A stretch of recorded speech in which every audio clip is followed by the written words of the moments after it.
అదేవిధంగా దూరంగా నుంచి వచ్చిన కోరుతున్నాం.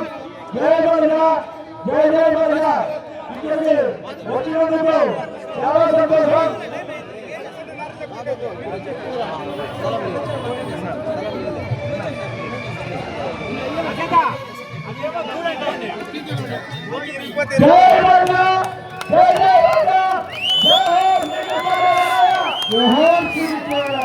ఎంతమంది పరిపాలించారు కానీ చరిత్రలో కొద్ది మంది ఉంటారు. అటువంటి అక్కడికి అందరికీ సవరించవలసిందిగా మరి మరి కోరుతూ వారి అమూల్యమైన సందేశాన్ని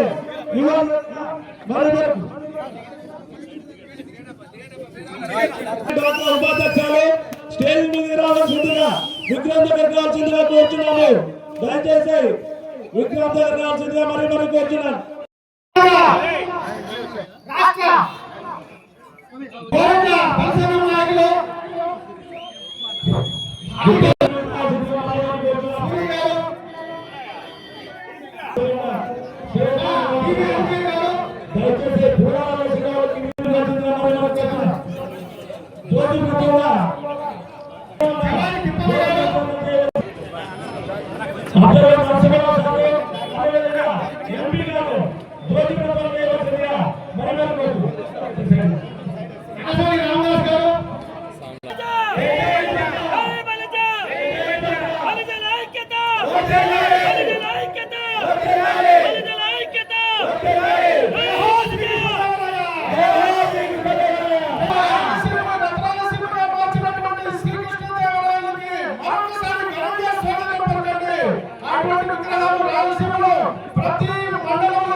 సభావేదికన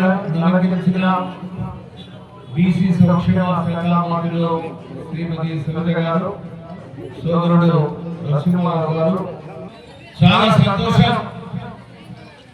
ఈరోజు సోమంజపల్లి మండల కేంద్రంలో శ్రీకృష్ణదేవరాయ యొక్క విగ్రహాన్ని ఆవిష్కరించడం జరిగింది. కృష్ణదేవరాయలకి మనకి అవినాభావ సంబంధం ఉంది.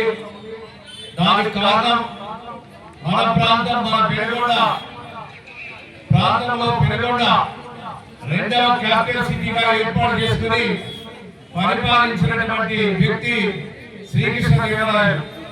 అదేవిధంగా శ్రీకృష్ణదేవరాయల గురించి చెప్పాలంటే శ్రీకృష్ణదేవరాయల కాలంలో ఆయన పరిపాలనలో ఆ రోజులో ఆ చెరువుల్ని తవ్వించాలంటే ఆయన దూరదృష్టి.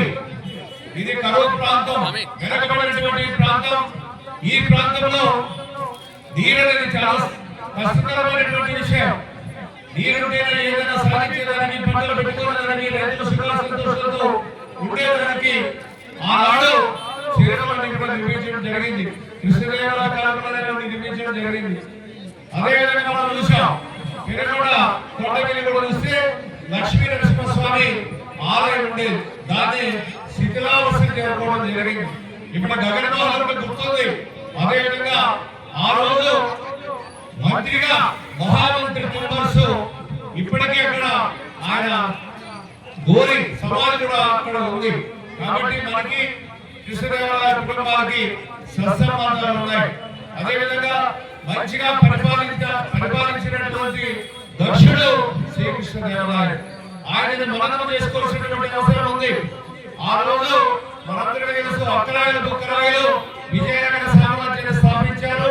తర్వాత క్రమంలోనే శ్రీకృష్ణదేవరాయ కూడా హంపి దగ్గర రాజధాని ఏర్పాటు చేసుకుని పరిపాలన చేస్తూ సుదీర్ఘమైనటువంటి పరిపాలన చేస్తూ ప్రజలు ఎంతో సుఖ సంతోషాలతో ఉండే విధంగా పాలించినటువంటి వ్యక్తి శ్రీకృష్ణదేవరాయ. ఆయన ఒక బలజ కులస్తులకే కాదు, అన్ని వర్గాల ప్రజలను పాలించినటువంటి వ్యక్తి. అందరూ సందర్భంగా తెలియజేస్తా ఉన్నా.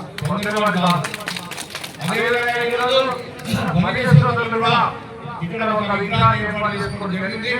అదేవిధంగా బలిజ కులస్తులు కూడా గతంలో కూడా నేను 2014లో శాసనసభ్యుడిగా ఉన్నటువంటి సందర్భంలో దాదాపుగా 50 సెంట్ల స్థలాలు కూడా ఇవ్వడం కూడా జరిగింది. అదేవిధంగా పెద్దపల్లి పట్టణంలో చూసినట్లయితే 1,50,00,000 రూపాయలు విలువైనటువంటి స్థలాలను అక్కడ కూడా బలిజ కులస్తులకు ఇవ్వడం కూడా జరిగింది. సందర్భంగా తెలియజేస్తా ఉన్నా. కాబట్టి ఐకమత్యమే మహాభారతం కలుసుంటే కలుసుకుందాం. మీరు కూడా ఐకమత్యంగా ఉండండి. మీ హక్కుల కోసం మీరు పోరాటం చేయాలంటే మీరు కలిసికట్టుగా ఉండాలి. విభజించి పాలించిన చాలా మంది కాలంలో బ్రిటిష్ కాలంలో కాబట్టి ఐకమత్యంగా ఉండి అదేవిధంగా మీరు కూడా ఎవరైతే మీకోసం పోరాడుతున్నారో వాళ్ళు కూడా మీరు ఆశించుకోండి. భవిష్యత్తులో మీకు కూడా అన్ని రకాల సహాయ సహకారాలు అందిస్తామని సందర్భంగా తెలియజేసుకుంటూ సెలవు తీసుకుంటున్నాను. సోమంతపల్లి బలిజ సంఘానికి అదే విధంగా రాష్ట్ర బలిజ సంఘ అధ్యక్షులు నారాయణ స్వామి గారికి అదే విధంగా మన హిందూపూర్ పార్లమెంట్ సభ్యులు బికే పార్థసారథి గారికి అదే విధంగా మన అబ్జర్వర్ నరసింహ రాయల్ గారికి వేదిక పైన ఉన్న నాయకులకు వేదిక ముందున్న నా కుటుంబ సభ్యులందరికీ మరి పత్రికా విలేకరులందరికీ పేరు పేరున నమస్కారాలు తెలియజేస్తుంటూ మరి మొదటిగా మా కాపు కులస్తులందరికీ శిరస్సు వచ్చి ధన్యవాదాలు తెలియజేస్తున్నా. ఎందుకంటే మొదటిసారి మనం ఈ సమావేశం అవుతున్నాం. ఎన్నికల సమయంలో మీరందరూ మా కూటమి ప్రభుత్వానికి సహకరించి ఓటేసి భారీ మెజార్టీతో మీ తరఫున మీ పార్థసారథిని గెలిపించినందుకు ప్రత్యేకమైన ధన్యవాదాలు. మరి శ్రీకృష్ణ దేవరాయల గురించి ఇందాక పెద్దలు పార్థసారథి గారు చెప్పారు. మరి ఈ రోజు రాయలరేని కొండ మన పెనుగొండ ఈ రోజు నిజంగా చాలా గర్వంగా ఉంది.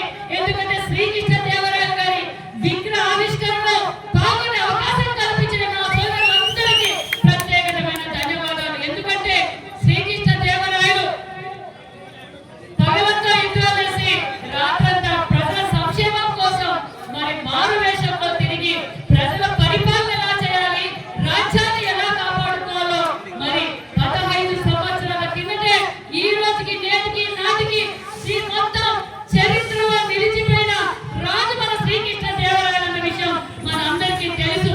మరి ఈరోజు శ్రీకృష్ణ దేవరాయలు గారి విగ్రహావిష్కరణ చేశాం. మరి భావి తరానికి శ్రీకృష్ణ దేవరాయలు గారు ఎలాంటి సందేశం ఇచ్చారో, ఎలా పరిపాలన చేశారో మనం ఎప్పటికప్పుడు మనం నెమరు వేసుకుంటూ ఉండాలి. శ్రీకృష్ణ దేవరాయలు కోరుకున్న మరి ఆశయాలని మనం అంతా కొనసాగించాలి. మరి ఈ రోజు కూటమి ప్రభుత్వం కూడా ఆ రోజు శ్రీకృష్ణ దేవరాయలు గారు చెరువు తవ్విస్తే ఈ రోజు అపర భగీరథుడు చంద్రబాబు నాయుడు గారు కృష్ణా జలాలు తీసుకొచ్చిన అపర భగీరథ అంటే శ్రీకృష్ణ దేవరాయలు గారిని స్ఫూర్తిగా తీసుకున్న నాయకుడు మన ముఖ్యమంత్రి చంద్రబాబు నాయుడు గారు. మరి కాపు కులస్తుల కంటే తెలుగుదేశం అంటే కాపు కులస్తులు కూటమి ప్రభుత్వం. ఎందుకంటే గతంలో మరి కాపుకు పెద్దపీట వేసిన ప్రభుత్వం 14-19లో తెలుగుదేశం ప్రభుత్వం అనే విషయాన్ని మీరు అందరూ గుర్తించుకొని మళ్ళీ కూటమి ప్రభుత్వానికి గొప్ప అవకాశం కల్పించారు. మరి నిజంగా చాలా గర్వంగా ఉంది. మరి విగ్రహావిష్కరణ గతంలో 14-19లో ఇప్పటి పార్లమెంట్ సభ్యులు అప్పటి శాసన సభ్యులు బికే పార్థసారథి గారు మరి ఇక్కడ ఉన్నప్పుడు మరి స్థలం కేటాయించారు. మరి దాంట్లో మళ్ళీ ప్రభుత్వం రావడంలో దాన్ని గాలి వదిలేశారు. మీరు కూడా చాలా మంది ప్రశ్నించారు. మా స్థలం మాకు చెక్బందులు వేసి నీటిగా మాకు సభ్యులు చేసి ఇవ్వండి అన్నారు. కానీ మా కాపు కులస్తులందరూ నాకు ఎన్నికల సమయంలో అడిగింది, అమ్మా ఆ గతంలో తెలుగుదేశం ప్రభుత్వంలో స్థలం ఇచ్చారు కానీ మాకు దాన్ని ఏమి చట్టబద్ధంగా మాకు చేయలేదు గత ప్రభుత్వం. మళ్ళీ మీరు అధికారంలోకి వస్తానే చట్టబద్ధంగా చేసేయాలన్నారు. మరి మీకు 50 సెంట్ల స్థలం చట్టబద్ధంగా మరి ఈడబ్ల్యూసీ శాఖ ద్వారా మరి భవనానికి కూడా నాకు చాతనైనంత సహాయం చేస్తా. మరి మన ఈ వేదిక ద్వారా మా కాపు కులస్తుల తరఫున మన బికే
ఈ సమావేశంగా మేము పిలుచుకోవడం ఒకటే.